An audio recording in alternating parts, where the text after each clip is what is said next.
DA, OBC 26,000 আর আসছে primary, এই চারটাতেই পিসি। জাফরাবাদে যে চাকরিহারারা 16 দিন ধরে বসে রয়েছে এখনো, এবং তাদের একবার পুলিশ ডেকে পাঠাচ্ছে, বিভিন্ন জিজ্ঞাসাবাদ করছে, বসিয়ে রাখছে। সমাধান মমতা ব্যানার্জির হাতে। আপনি কালকেও সুপ্রিম কোর্টে যারা গেছিল র্যাঙ্ক জাম্প নিয়ে, তার অর্ডার দেখেছেন। শুক্রবারও আরেকটা কেস আছে। স্ট্যান্ড তো খুব ক্লিয়ার, যোগ্য অযোগ্য বাছাই করে তালিকা দিয়েই রিভিউতে গেলে কিছু হবে, জেনারেল রিভিউতে কিছু হবে না। প্রত্যেকবারই নানাভাবে সুপ্রিম কোর্ট বলছে যে অযোগ্য মানে অযোগ্য, পুরো বিষয়টা মমতা ব্যানার্জির হাতে। এবং কালকে পরশুদিন প্রাইমারি হিয়ারিংয়ে দেখেছেন এজি কি বলেছে বেনিয়ম মানে দুর্নীতি নয়। বেনিয়ম আর দুর্নীতি এটা তো সমার্থক, সবাই জানে। সরকারের এজি বলছে দাঁড়িয়ে, আপনারা তো সবচেয়ে বড় ইস্যু ধরছেন না। 7ই মে উচ্চ মাধ্যমিকের রেজাল্ট বেরিয়েছে, ভর্তি প্রক্রিয়া বন্ধ হয়ে আছে ওবিসির জন্য। ডিএ, ওবিসি 26,000 আর আসছে প্রাইমারি, এই চারটাতেই পিসি। জাফরাবাদে যে বাবা ছেলেকে খুন করা হলো, কোর্ট নিযুক্ত যে কমিটি এনআইএ বলছে আমি অ্যাপ্লিকেন্ট তো, আমি তো আবেদনকারী। শনিবার কোর্ট খুলে মহামান্য কোর্ট যে আবেদন গ্রহণ করে ফ্যাক্ট ফাইন্ডিং কমিটি করেছে, তার 1 নম্বর অ্যাপ্লিকেন্ট আমি।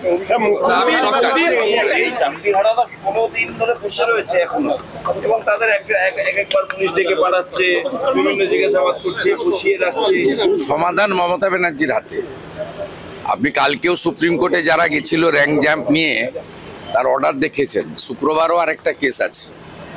স্ট্যান্ড তো খুব ক্লিয়ার, যোগ্য অযোগ্য বাছাই করে তালিকা দিয়েই রিভিউতে গেলে কিছু হবে, জেনারেল রিভিউতে কিছু হবে না। প্রত্যেকবারই নানাভাবে সুপ্রিম কোর্ট বলছে যে অযোগ্য মানে অযোগ্য, পুরো বিষয়টা মমতা ব্যানার্জির হাতে। এবং কালকে পরশুদিন প্রাইমারি হিয়ারিংয়ে দেখেছেন এজি কি বলেছে বেনিয়ম মানে দুর্নীতি নয়। বেনিয়ম আর দুর্নীতি এটা তো সমার্থক, সবাই জানে। সরকারের এজি বলছে দাঁড়িয়ে, আপনারা তো সবচেয়ে বড় ইস্যু ধরছেন না। 7ই মে উচ্চ মাধ্যমিকের রেজাল্ট বেরিয়েছে, ভর্তি প্রক্রিয়া বন্ধ হয়ে আছে ওবিসির জন্য। ডিএ, ওবিসি 26,000 আর আসছে প্রাইমারি, এই চারটাতেই পিসি। জাফরাবাদে যে বাবা ছেলেকে খুন করা হলো, কোর্ট নিযুক্ত যে কমিটি এনআইএ বলছে আমি অ্যাপ্লিকেন্ট তো, আমি তো আবেদনকারী। শনিবার কোর্ট খুলে মহামান্য কোর্ট যে আবেদন গ্রহণ করে ফ্যাক্ট ফাইন্ডিং কমিটি করেছে, তার 1 নম্বর অ্যাপ্লিকেন্ট আমি। আমাদের ভিডিও ভালো লাগলে লাইক এবং শেয়ার করুন। কমেন্ট সেকশনে গিয়ে জানান আপনাদের মতামত।